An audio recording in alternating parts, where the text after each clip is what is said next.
A win is a win is a win, and the Indiana Fever without Caitlin Clark go up against the Las Vegas Aces and last year's MVP, A'ja Wilson, and walk away with a W, 80-70. Sophie Cunningham has been hot to trot. Sophie Cunningham has been on fire. This was the night the Indiana Fever were supposed to get exposed. With their superstar Caitlin Clark out with an injury, they walked directly into an ambush set by A'ja Wilson and the two-time champion Las Vegas Aces. The script is already written for the world to see. The one-woman show was finally over, and the champs were there to deliver the final blow. But instead of the expected collapse, the basketball world witnessed something truly shocking. The Fever didn't just survive, they thrived, unleashing a new identity in a stunning victory that sent a powerful message to the entire league. This wasn't just a win, it was a hostile takeover of their own narrative. Back in the W side. Oh, that was a gut check win right there. Oh, nothing in the chat. Yes, Natasha Howard! Right. That was a fun one. My gosh, and these jerseys are swaggy. The stage was perfectly set for a complete and utter disaster. The Fever were stumbling, reeling from 2 straight demoralizing losses to the New York Liberty. The energy in Indianapolis was thick with doubt, a city holding its breath. Then came the news that felt like a death sentence. Caitlin Clark was officially out with a groin injury. Obviously, there's no timeline for Caitlin, but what has she been able to do this last week? Is it mostly just rehab recovery, or has she been able to do any kinds of practice? Yeah, no, I mean, we haven't really practiced since the couple days before All-Star break. So mostly rehab, shooting, and she's been with our athletic training team, and we've been preparing everybody else. The media machine, which had built the Fever up all season, immediately turned on them. Pundits began writing obituaries for their playoff hopes, painting them as nothing more than a one-woman show that had finally been exposed. The narrative was brutal and simple. Take away Clark, and you're left with an average team. A footnote in a season she had made historic. Steph, Caitlin presents a challenge in itself for any opponent, but when she doesn't play, how is your team different? I think our ball moves differently. What we run is different. She has such gravity and her ability, not just to be at the top of the scouting report, but her ability to make everybody better with the ball in her hands.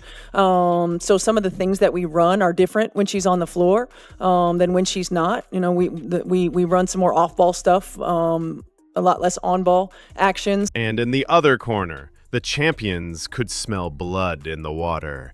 The Las Vegas Aces, led by the formidable A'ja Wilson, rolled into town carrying the unmistakable swagger of a team that knows how to win. This game was more than just another notch on their schedule. It felt personal.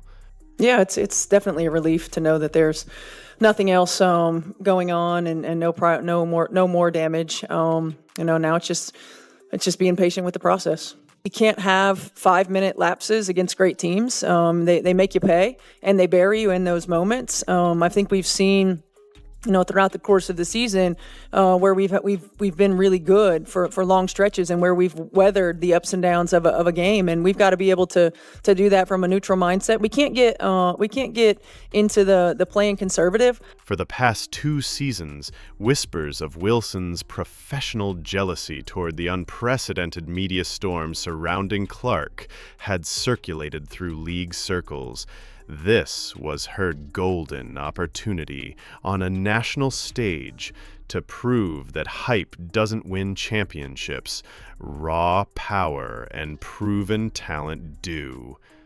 They came in confident, perhaps even cocky, ready to expose the Fever as a house of cards. Let's go!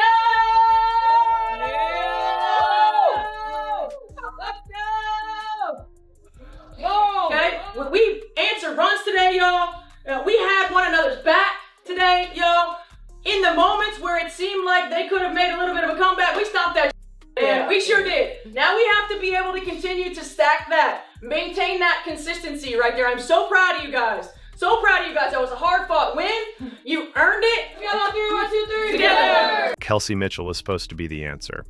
As the team's veteran scorer, the immense responsibility of carrying the offense fell squarely on her shoulders. But early in the game, she was a ghost. Her first few shots clanked hard off the rim, each miss visibly compounding her frustration. The crowd grew restless, groaning with every empty possession, sensing the entire offense stalling without Clark's gravitational pull.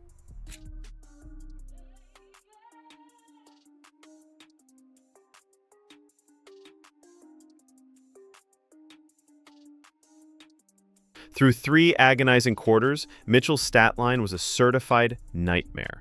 A dismal 4 for 19 from the field. Players benched in crucial games. But Coach Stephanie White had a different plan. Austin, handoff, Cunningham. Cunningham too strong. Mitchell able to save the day.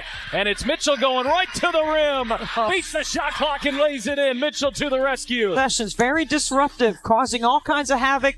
Late shot clock situations. And then Kelsey Mitchell. The critics who had labeled her inconsistent were nodding their heads. It was in that moment of despair that Coach Stephanie White intervened. During a timeout, she pulled Mitchell aside and delivered a message that would change everything. She looked her star guard in the eye and said simply, "Let it fly. It's going to go." Colson thought about the 3. Cunningham feed inside. Boston spinning, turning, ducking, finding Mitchell, who splashes home a 3. Then something just clicked in the second half. Mitchell started hitting shots from all over the court. Her speed became a major problem for the Aces' defense. She was driving hard to the basket and finishing through contact. She was pulling up for mid-range jumpers that found nothing but net. Really fun. Couple of former teammates. Played 2 years together. Clear out. Take it. Mitchell sizing up Lloyd. She will launch and bury a 3. Get out of the way. Mitchell pulling a trigger from deep. Fever up now. Those 4 words were all it took. It was permission to fail, but more importantly, it was a profound vote of confidence.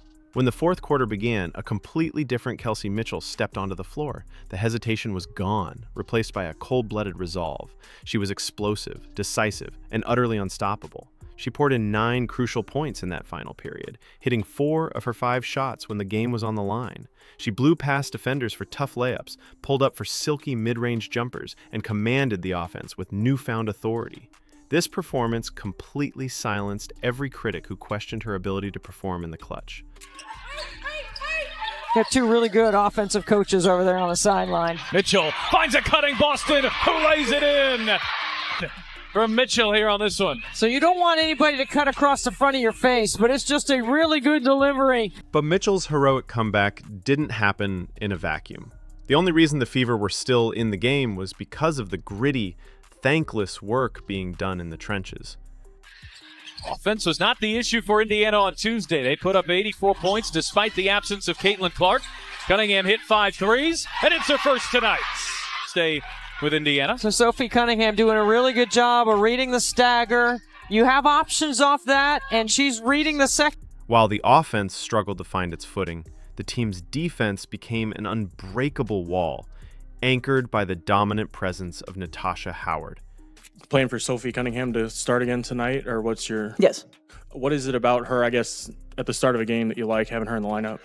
Another ball handler, another player who can create shots for her teammates, as well as stretch the floor. A really good defensive rebounder as well. We had at times really struggled from a defensive rebounding standpoint, so like that as well. And her energy. She put on a masterful performance, controlling both ends of the court with 18 points, 13 rebounds, and 3 punishing steals.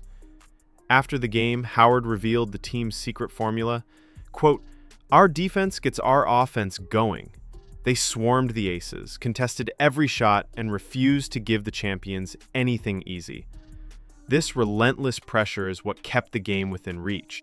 So you had Melissa Smith on you. I would just clear it out if you're Mitchell. Just tell everybody to go to the other side of the floor. Cunningham straight away delivers with a 3. With the defense holding the line, it created the space for another offensive weapon to emerge from the shadows.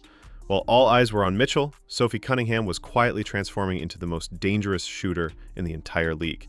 Vegas has done a nice job coming on the road, keeping Indiana Fever in check offensively. And Sophie Cunningham, you cannot lose her. She entered the game on a scorching hot streak, having scored in double figures for 6 consecutive games. Her numbers were becoming impossible to ignore. In the month of July, she was averaging nearly 14 points a game, while shooting an unbelievable 58.1% from three-point range. Against the Aces, Cunningham became the ultimate momentum killer. Every time Las Vegas started to build a run, she would coolly drain another three-pointer, a perfectly timed dagger that crushed their hopes.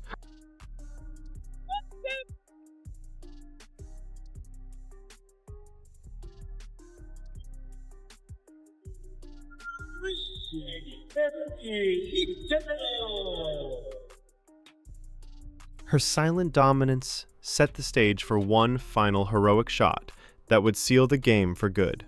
With just 35 seconds left on the clock, the Fever were clinging to a fragile 5-point lead.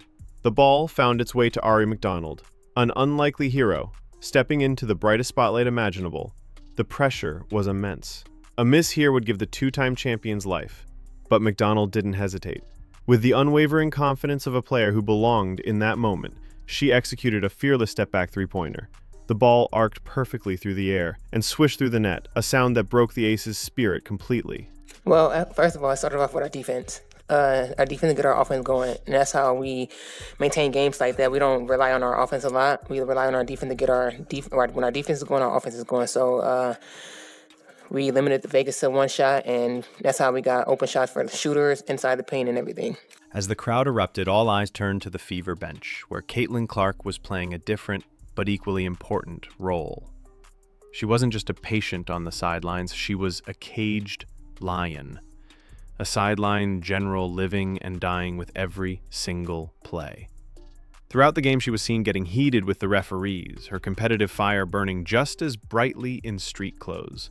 When McDonald's shot fell, Clark leaped off the bench, a look of pure, unadulterated joy on her face. This wasn't the look of a star worried about her team winning without her. It was the look of a leader, witnessing her squad evolve into a true championship contender right before her eyes. This wasn't just a win, it was a declaration. The 80-70 victory was the moment the Indiana Fever forged a new identity, one built not on a single star, but on grit, depth, and collective resolve. They proved to themselves and to the entire league that they were far more than a one-woman team. By beating the Aces, they also secured the crucial 2-1 season series tiebreaker, a vital advantage that could decide their playoff fate. The combination of Mitchell's clutch leadership, Cunningham's lethal shooting, and the team's relentless defense created something truly special.